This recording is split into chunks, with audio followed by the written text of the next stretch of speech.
But before we get there, Mark, let's bring you on. And the topic is Carnegie, who we could say is one of those very influencing organizations that we're never too sure what they're doing or whose side they're on.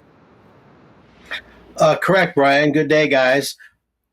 The Carnegie Endowment for International Peace is a constituent attendee of Bilderberg. That's the first footnote.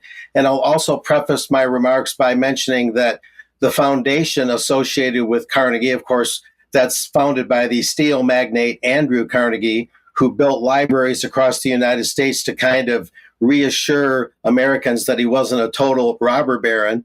At any rate, back around 1917 and before that, in the wake of the Federal Reserve Act, the Tax-Exempt Foundation was created, and that gave the financial coterie, the financial consortium that runs much of the world, huge tax shelters.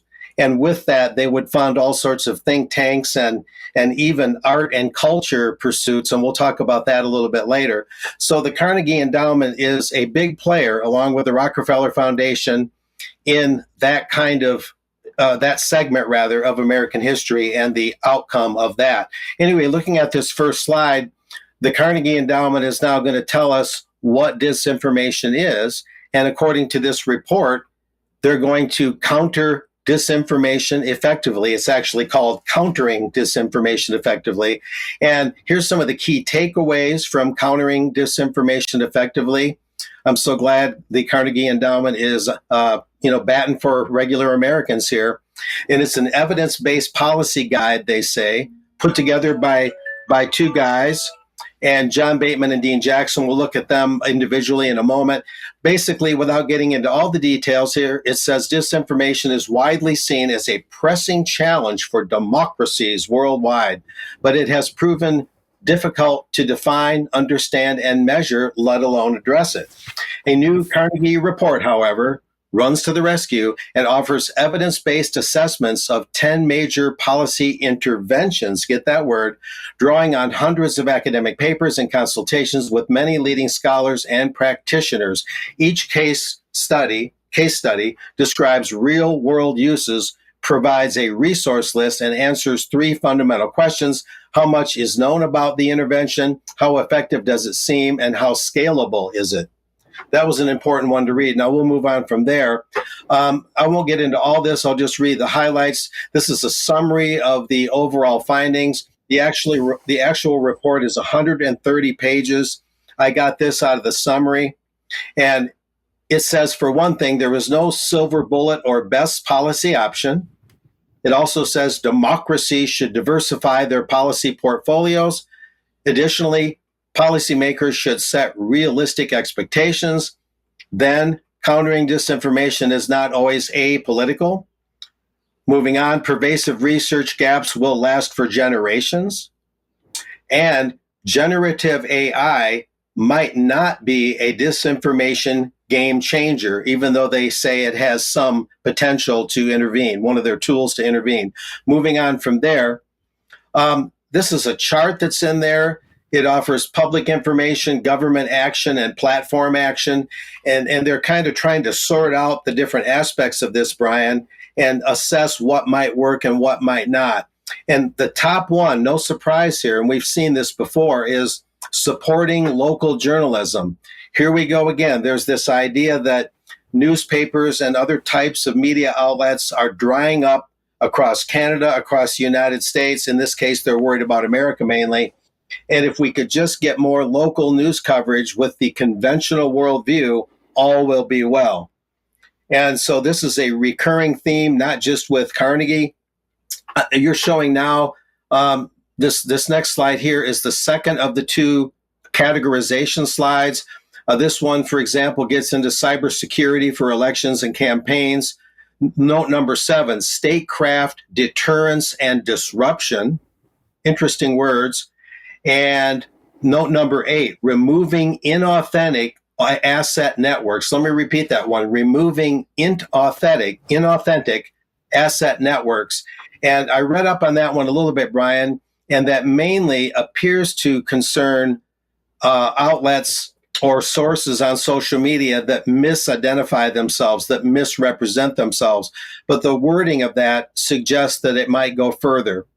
Anyway, we'll move on from there and comb through this. The next part is about the authors.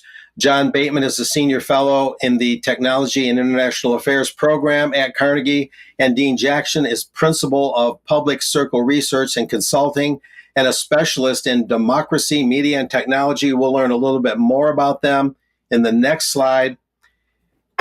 And Dean Jackson, we can pick this apart a little bit, is a principal of Public Circle Research and Consulting, as noted, and a specialist in democracy, media, and technology. In 2023, he was named an inaugural Tech Policy Press Reporting Fellow and an affiliate fellow with the Propaganda Research Lab here at the University of Texas at Austin. Previously, get this, he was an investigative analyst with a select committee to investigate the January 6th attack on the U.S. Capitol.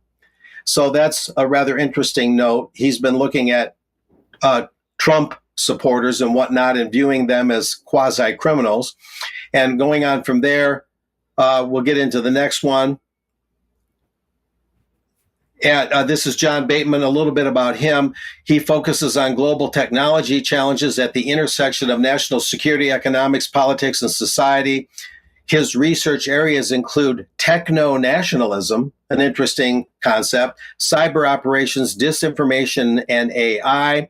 He's an author of U.S.-China Technological Decoupling, a Strategy and Policy Framework, 2022, and former Google CEO Eric Schmidt, a longtime Bilderberger, in his foreword in that publication, called it a major achievement that stands out for its ambition, clarity, and rigor, and will remain a touchstone for years to come.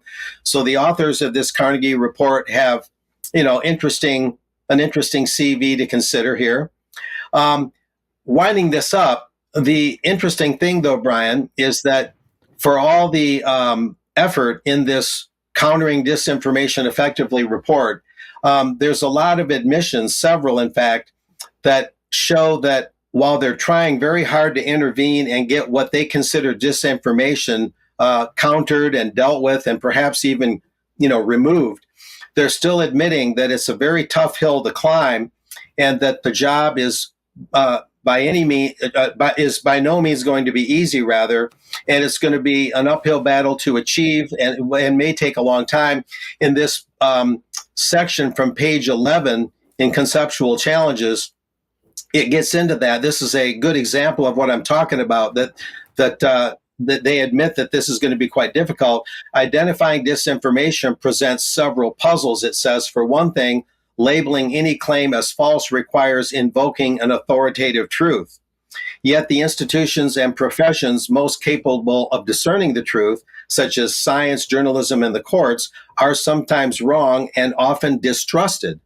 Moreover, true facts can be selectively assembled to create an overall narrative that is arguably misleading, but not necessarily false in the objective sense. So what it boils down to, Brian, is they want to weed out polarization, extremism, and hate, and have this hunky-dory world from the viewpoint of the globalists, but they're admitting that it's a very difficult thing to achieve. Oh, and this last thing, and I'll just mention it in passing, the Carnegie Endowment and the Carnegie Foundation was part of a 1953 investigation by Congress of radical and subversive organizations.